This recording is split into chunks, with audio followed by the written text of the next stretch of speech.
On. Well, good morning, everyone. You never know. I got to double check here these days. My name is Vanessa Philbert. I am the CEO of our local community action partnership. Welcome to CAP this morning. We are excited to see you and to be with you this morning. We're excited to have our guests with us. So, one, I want to welcome Governor Wolf. There he is. Governor Wolf, there he is. We also want to welcome Secretary Ortega and Secretary Snead. Representative Sturla is with us, and we have some other stakeholders in the community with us today. So I thought I'd start this morning with a little bit of a brief about who we are as a community action, why we're committed to early childhood experiences, and then I will turn it over to Governor Wolf, and we will go through the rest of our program and time together. So many of you might know that our local community action has been here since the 1960s, but what some folks don't know is that our network is really 1,000 strong. There are 1,000 community actions across the United States. There are 52 here in the Commonwealth. And really, the truth about the work that we do is that it started with the face of a child. When we were kind of created to think about local community change, we asked a question: who's the most impacted by poverty? And the answer were children. Children are the most implicated and the most affected by poverty. So for our local community action, we knew that we had to lean into this idea of creating stability and supports for families, but that we couldn't forget our youngest, most vulnerable learners and our most vulnerable neighbors, which are our kids. So welcome to our child care center here at our local community action.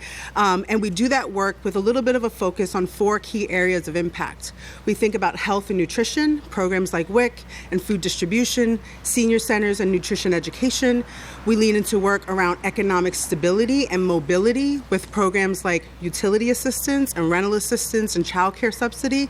But we also meet people in this place of managing their crisis but moving them to dreaming again through our work through our navigation team. We lean into our work thinking about safety and empowerment, those who are most vulnerable, survivors of domestic violence, individuals who are coming out of the prison system, and we think about empowerment in supporting the work that happens at our local Crispus Attucks Community Center. And then lastly, we have our education and child development team, which is really focused on Thrive to 5. All that it takes to make our kids and families thrive. So we welcome you, we thank you for your time today, and I want to just give a moment to think a little bit about what early childhood means. So early child education has been a priority for CAP, as I mentioned, but it's also been a priority for our governor, and we are grateful for his investment of over $30 million to make sure that we can create not just access, but equity to early childhood experiences. All of us, I think, can remember, I was thinking about this morning on my way in, of a teacher that really impacted your life. I remember Mrs. Muzelli, who is my kindergarten teacher, and those teachers are the ones who really make you think about how to show up in the world, how to be curious, how to be courageous. And our staff here and other early childhood providers get to do that every day. They get to impact the lives of children by believing in themselves, by hoping and dreaming for their futures, by exploring all that has to offer in the world. So in doing that, we wanted to also recognize that looking at Lancaster County as a whole, we know that there are 24% of income eligible 3- and 4-year-olds who should have access to high quality child care experiences. This equates to almost 3,400 income-eligible 3- and 4-year-olds still lacking access to these services. Across Pennsylvania, there are more than 100,000 eligible 3- and 4-year-olds who should be having access to those experiences, the ones that I had with Mrs. Muzelli. So when we think firsthand of the impact and why this investment is important, it is because it changes your life, right? It's a one-time opportunity to change the trajectory of your life when we think about early ed. I want to thank the governor personally, not just for visiting us, but for supporting the work of the early childhood community. I also want to thank him for his leadership, paired by bipartisan support to get this investment made. And I really want to just say a special thank you to all of the folks who do the work here at the state capitol who are advocating for the needs of our local neighbors. It's the work that we feel privileged and called to do, but it's work that we can't do without you. So without further ado, I'm going to introduce to you and create some time and space for our governor to address us. Governor Wolf. Thank you very much. You're welcome. Thank you. Thank you, Vanessa. I want to thank you for a couple of things. First of all, for allowing me to participate in a game that I actually can play. It was sort of at my level. That was great. And I also want to thank the folks who are here. You were right to say there's a broad partnership at the state, but Representative Sturla and, of course, Secretary Snead, Secretary Ortega, who has just been confirmed. I'll be introducing him in a minute. and of course the head of the United Way of Lancaster County. We've all worked together to make this work. I have been a fan of early childhood education for a long time. I have been in politics now for about 6.5 years, but before that I was in business over in York, and in York my company was one of the first to recognize the importance of early childhood education. We really need to make sure that children get off to a good start in life. And so my company was a big supporter of the United Way in York County, which was the first organization to really push early childhood education in York. And we were a prime sponsor of that. So this is really important. And we always use the Fram oil filter ad, pay me now or pay me later. Early childhood education is a really efficient investment to make. If we get children started off in the right path early on in life, when brain development is really important, we're going to make the rest of their life a success. They're going to do better in school, they're going to do better at their jobs and their careers, they're going to do better in their family life, they're going to mean more to their communities, and so this is a really important investment. So I just want to thank everybody who agrees with all of us that this is important. It's something that we ought to invest in. And when Vanessa said that this budget had $30 million for, I just want to make sure we're clear on that's $30 million new dollars on top of the considerable amount of money that we've all invested over the past 6.5 years in early childhood education at the state level. And it's a bipartisan thing. The Early Learning Investment Commission, you'll hear from one of the commissioners in just a minute, is a bipartisan effort.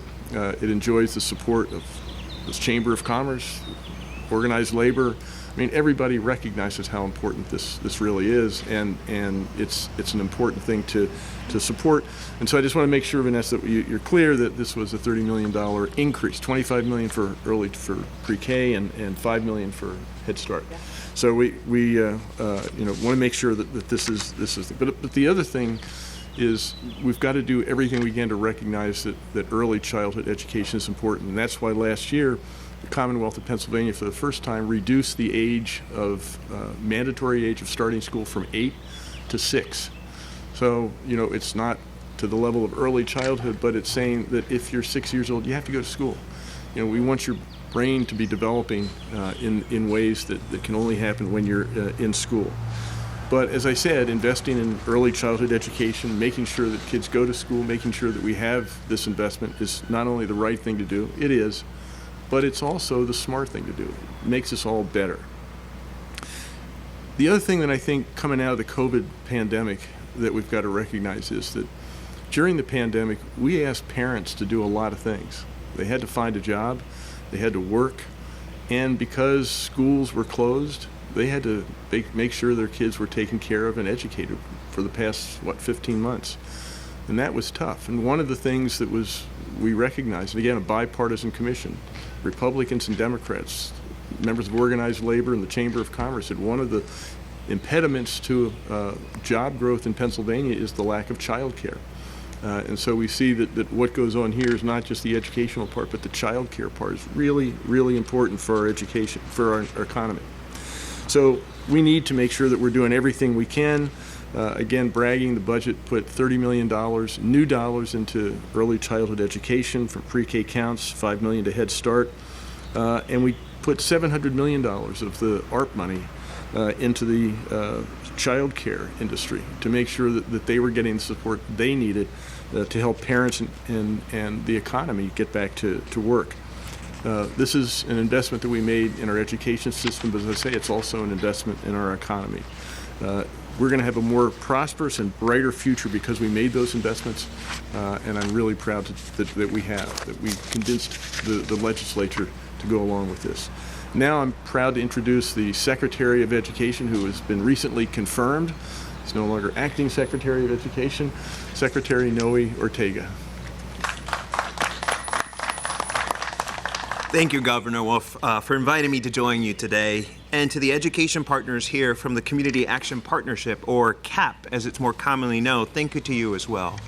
One needs to look no further than early child care providers when you think about how entrenched that is with regards to what we've seen in the past year. Much of the things with regards to parents, as the governor said, having to work and the need for early child care really emphasizes their importance. So I'd be remiss if I didn't begin my remarks by just thanking the community of folks who stepped up to do that and the leadership in order to make that possible. I'm honored to stand alongside all of you to highlight the critically important investments in education. An investment that includes a $30 million increase, and I want to emphasize increase, in childhood education funding as part of this year's state budget. This year's budget builds upon and invests in places we know resources in education are needed the most. Thank you, Governor Wolf, for insisting in high-quality early learning programs. While this funding clearly supports children, it will also help our centers, like the one we're here today, and schools expand opportunities, continue to innovate, and evolve systems and structures to best serve and support our students. Investments in our children as they learn and grow during the first year of their life are extremely critical. I know this not only as the Secretary of Education, but as someone who was a former early childhood educator as well, where I navigated the disparities, the lack of access for early childhood education, and can really attest to its need. Studies have proven, as the governor has indicated, that high-quality early childhood education make a lifelong impact and difference. These programs help improve language development, math problem-solving skills, social skill development. They create a strong foundation for the future growth and success. But that's not all these programs do. Funding for high-quality early learning programs create access, which in turn break down barriers for students, especially for our most vulnerable children. If there's one thing that we can all agree on, is that every child should have the opportunity to achieve their highest potential. And this can only be achieved if we support our children in the earliest years. And we do so by investing in cultivating high-quality early childhood education programs and experiences. The programs that result from the investment that is going to be made in the early childhood education not only impact our youngest learners, they also make an immense difference in the lives of our families, our communities, and ultimately the Commonwealth. Investments in our children are investments in our future. The short and long-term benefits to society are numerous. They support working families, which help improve labor and productivities, as my colleague, Acting Secretary Meg Snead, will attest to. They reduce future incarceration rates. They close health disparities, as we saw during the disruptions of the past year, and they create upward mobility, to name just a few of the benefits. This is why I'm proud of and grateful for this incredible opportunity and investment in our collective future. Thanks again to all of you here today for the opportunity to join all of you today. I also enjoyed the parachute game along with these young children. To see some of our youngest learners and the future leaders here at CAP really benefit from these investments. It's an honor to now invite my colleague, Pennsylvania's Department of Health and Human Service Acting Secretary Meg Snead.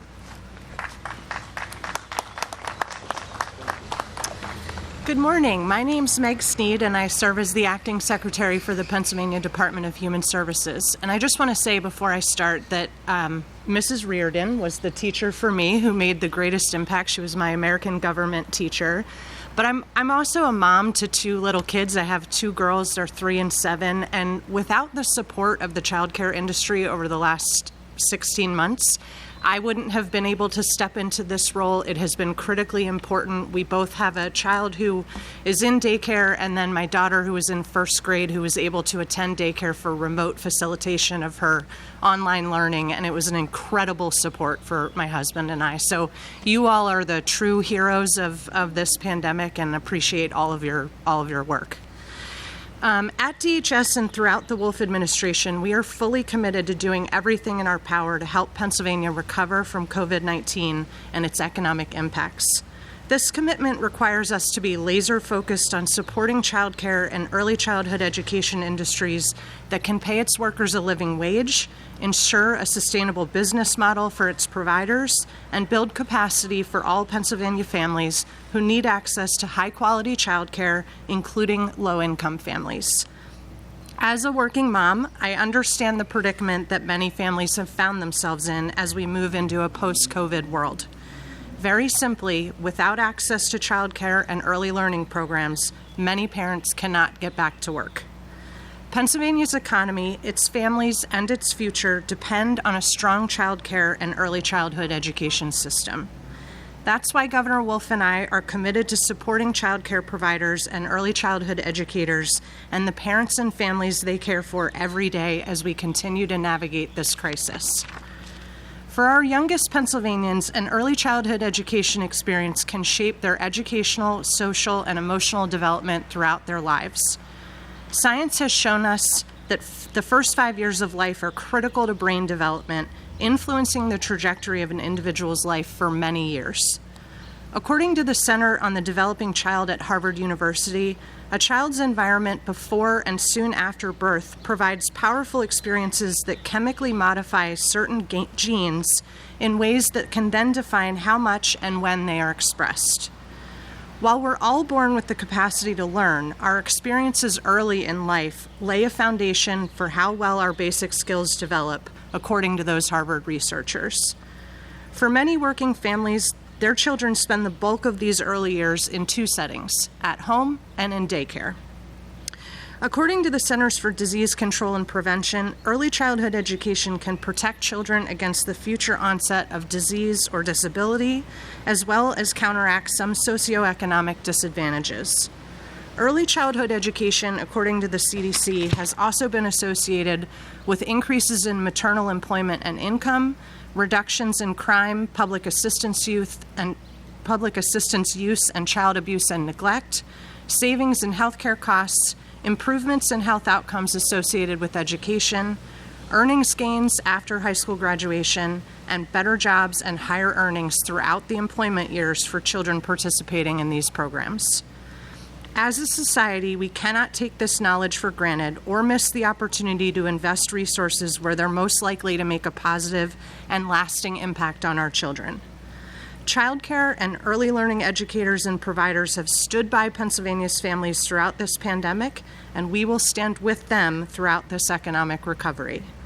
Because of childcare and early learning providers who kept their doors open, essential workers had the peace of mind to know their children were safe while they staffed our hospitals, stocked our grocery shelves, and responded to our emergency calls. A thriving childcare industry is foundational to the rest of our economy, and this industry and the dedicated educators who show up and open their doors every day to help our children grow will be essential as we recover from this pandemic.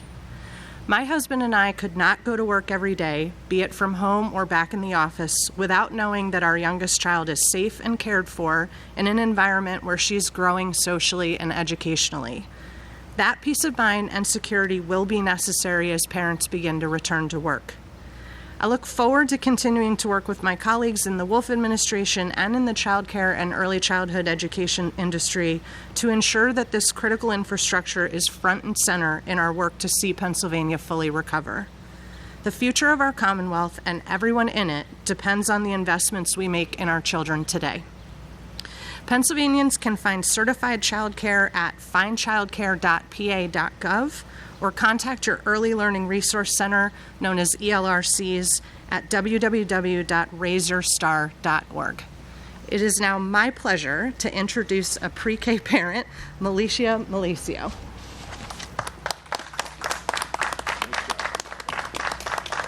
Hello, everyone. This is Camila. This is my daughter. She's 3 years old, and she is a student at one of the pre-K counts classrooms. Without this program, I would not be able to work full-time. She is the youngest of four and the only girl.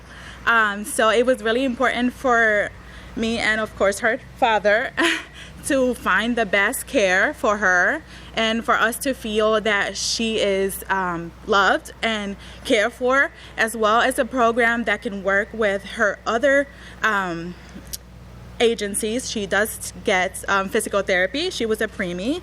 So it was important for us to find a program that can work together and for the best for her. And we have seen an improvement in Camila. We knew that she needed that social environment, and she needed the love because, like I said, she's the only girl and the youngest, so she gets a lot of that at home.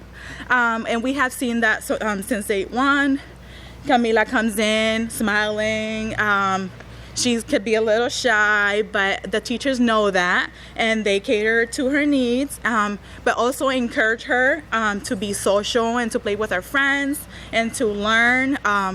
It's important for me as a mother that works full-time to know that wherever I take my child, they're going to do the best that they can do to take care of her as if it was me. Because in the the best world, I would be at home with my children, but that's not. I can't do that. I have to work to provide for them. So having that peace of mind makes me want to work more and do the best, because I'm not thinking negative in a negative way. I know she's in good care. And they love her and they care for her, and I know how important it is to have the best care when they're young, because the way that their brains work and develop. So here she already see the difference since the moment she started. So I'm so thankful, and I will always support the young, the young care. Like I said, I'm a mother of 4, and they've all been through the programs in a different way, but it was different for me, for Camila, because her being a preemie, and we were a little bit more afraid. But I want to say thank you to everyone here, because Camila is happy, she's learning, and she's thriving, and that's all we wanted. So with that being said, I want to introduce Kevin, the CEO of United Way.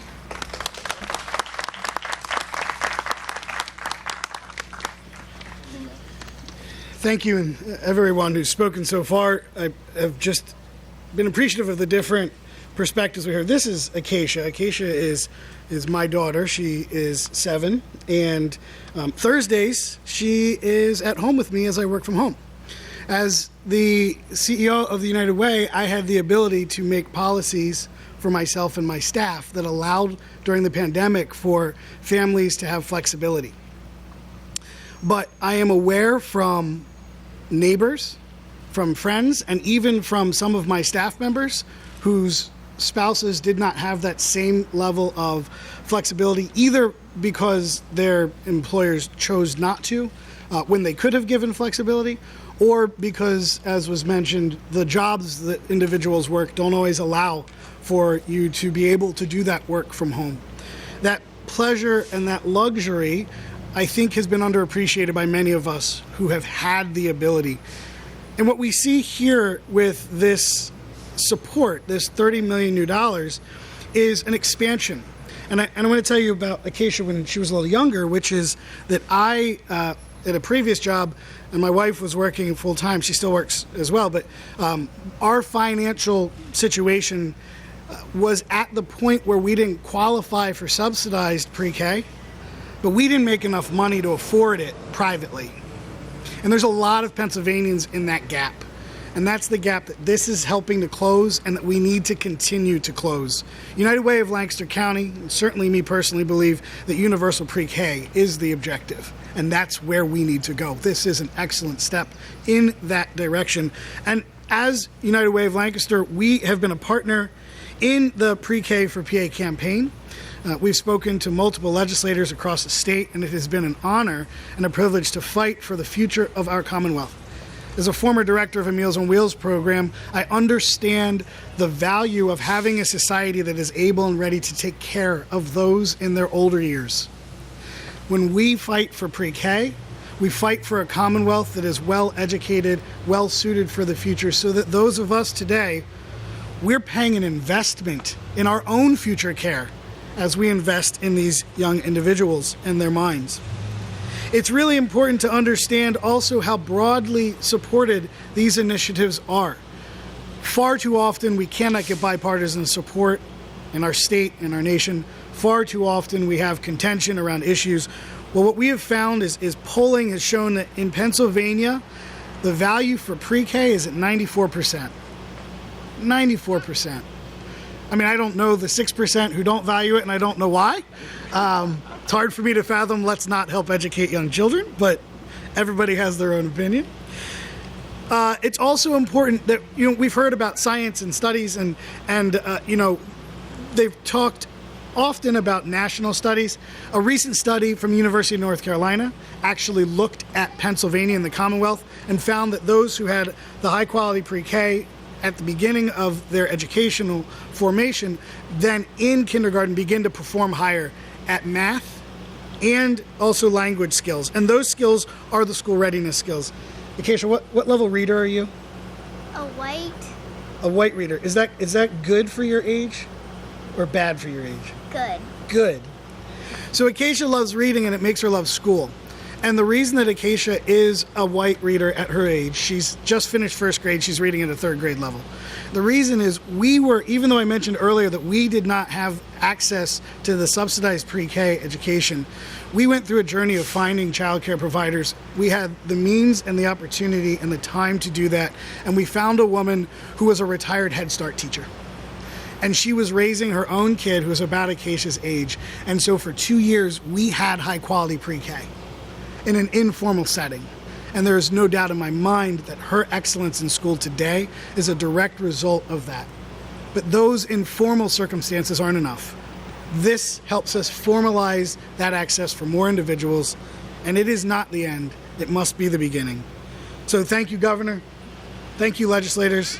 And with that, I'd like to introduce my friend and one of our heroes here in Lancaster during COVID, as she was the CEO at the time of Penn Medicine Lancaster Journal Health, now retired and still insisting on fighting for this community. Thank you, Jan Bergan.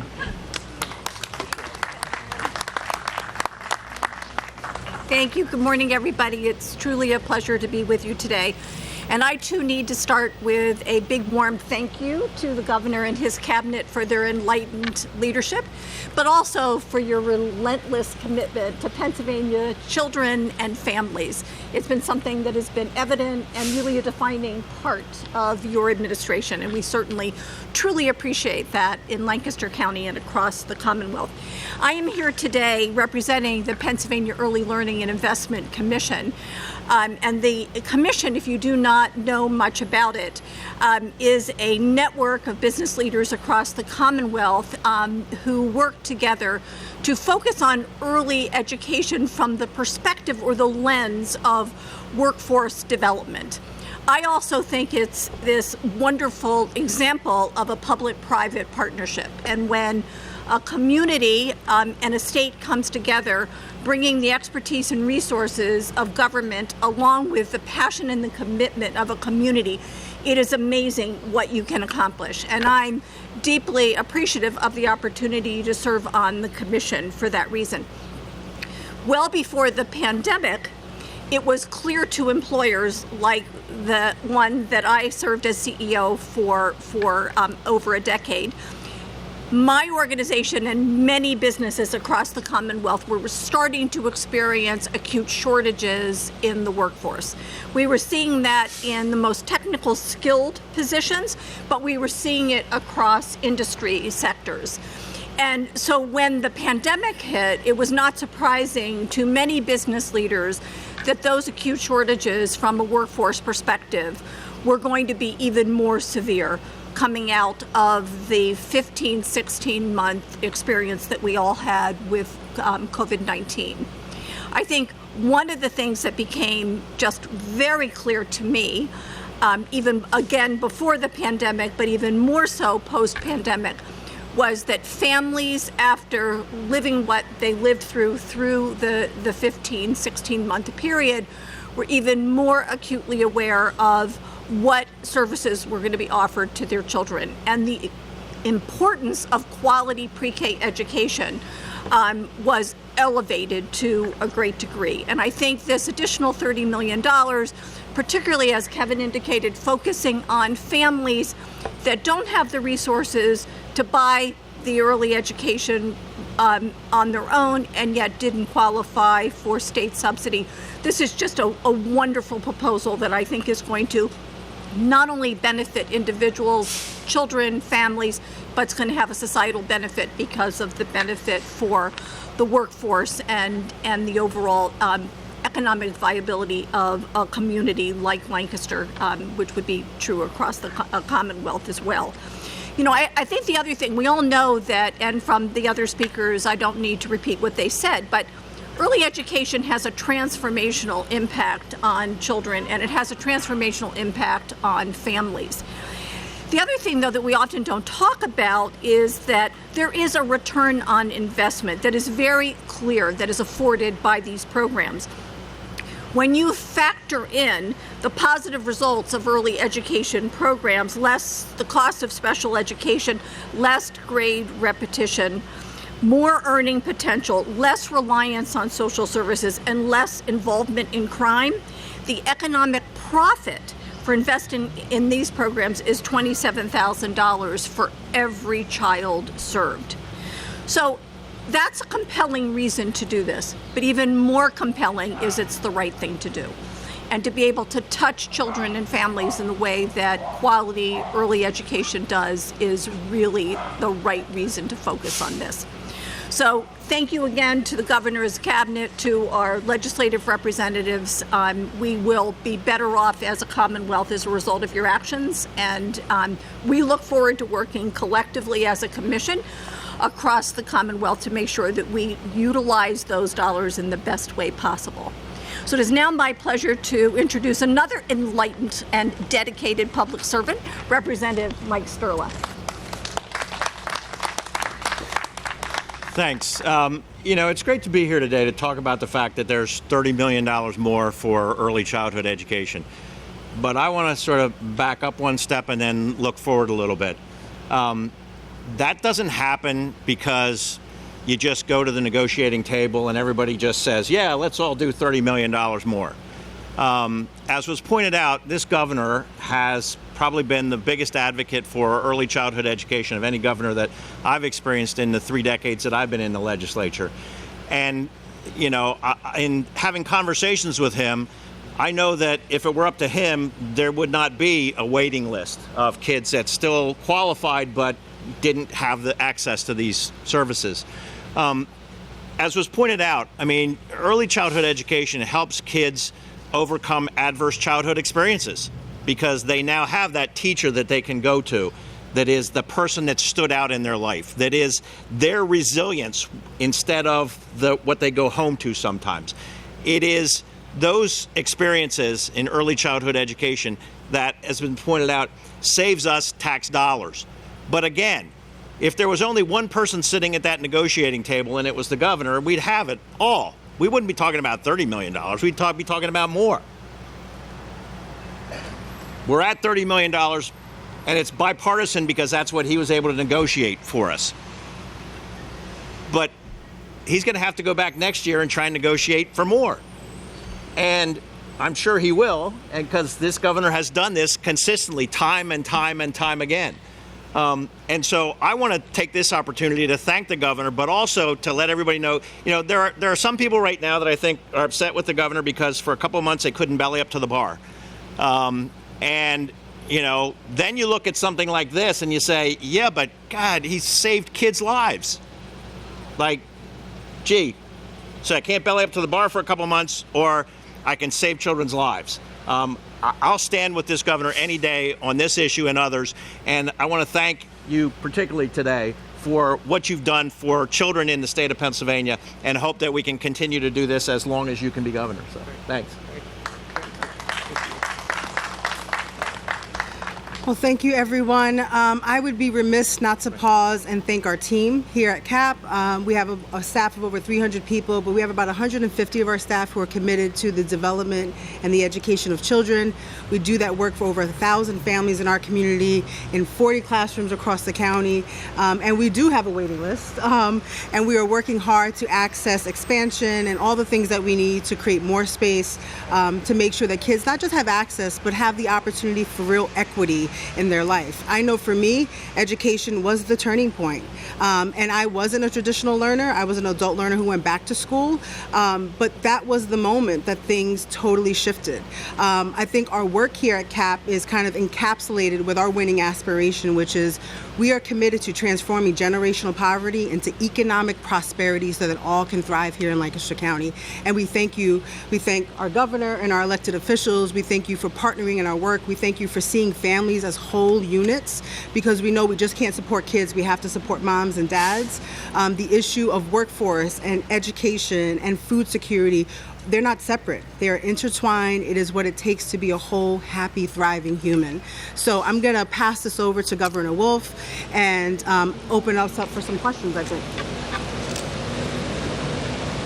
Again, thank you, Vanessa, and thank you, everybody, for being here. And I got to say, my parents had 3 boys and 1 girl, and I'm not sure how they survived. So good luck. Good luck. So, any questions? Yeah.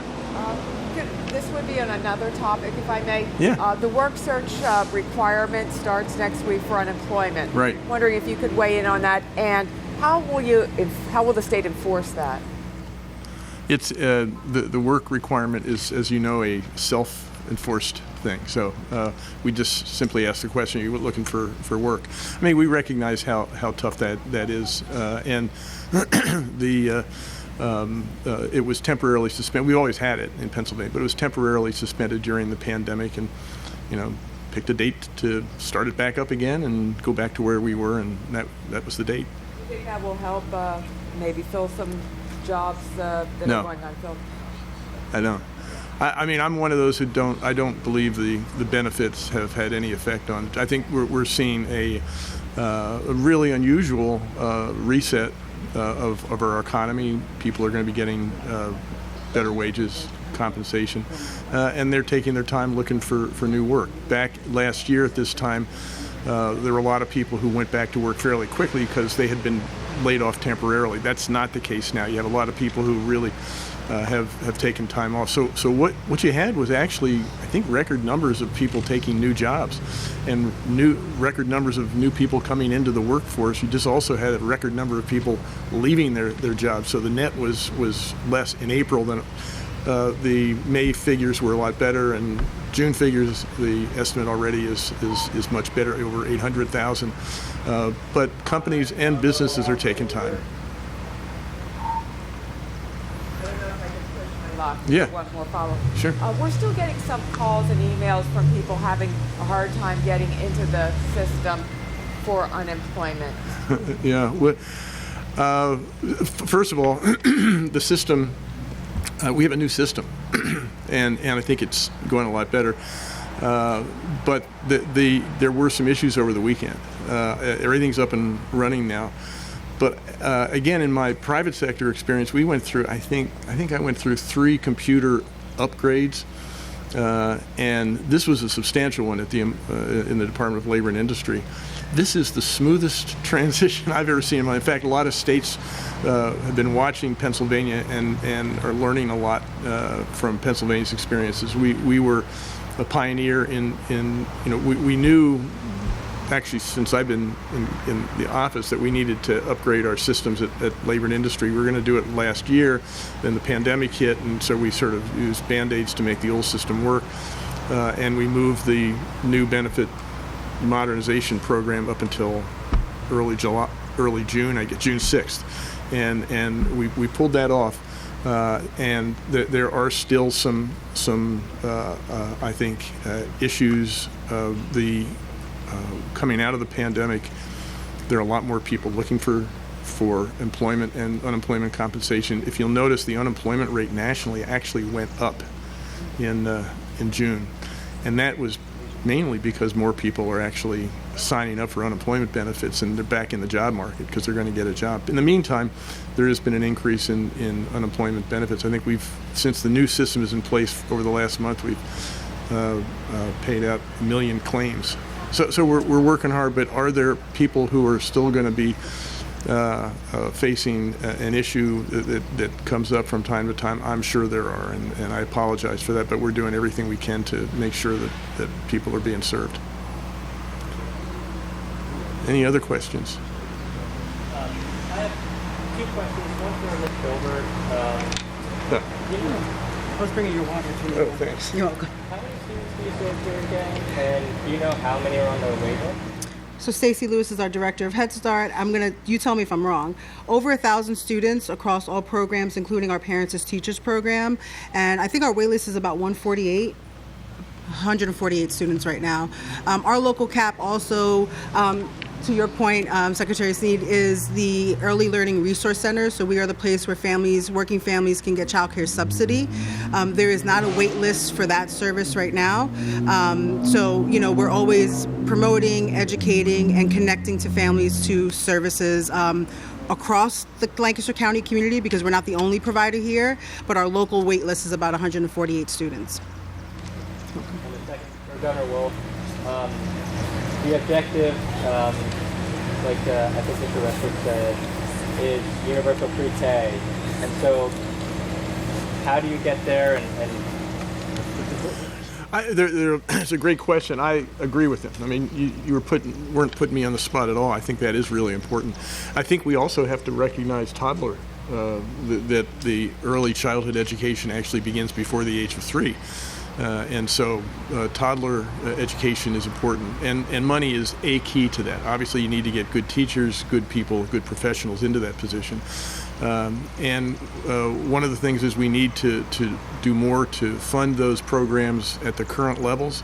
We also need to pay more to the people who are working in those professions because the turnover is too high. It's something that I think as we've learned in the pandemic, as Vanessa said, and I guess everybody said, we learned how important not only early childhood education is, the brain development we've known about, but we've also learned how important it is to our economy. Child care really matters, and we've got to make sure that we can allow working parents to assure themselves that they have quality child care and early childhood education from the earliest possible point in time. So I do support universal pre-K. I also support early childhood, early child care, toddler care. Anything else? Yes. The state still has billions of dollars in ARP funding yet to spend. Yes. What are the administration's priorities, and could some of that go to early childhood care, support of working families, stuff like that? I think so. I think there's a whole General Assembly I've got to convince of that. Unfortunately, that's what I said. He's pushing for it. he's in the minority, and the people who support this. But I think we've made some progress. The $17 million that went into into education in this budget was an all-time record, set a historical mark for Pennsylvania. And so I'm proud of that, but it also points out how much more we have to go. This is starting to rain. Perfect timing. I guess that is definitely the last question. Okay, thanks a lot, everybody. Thank you. Thank you.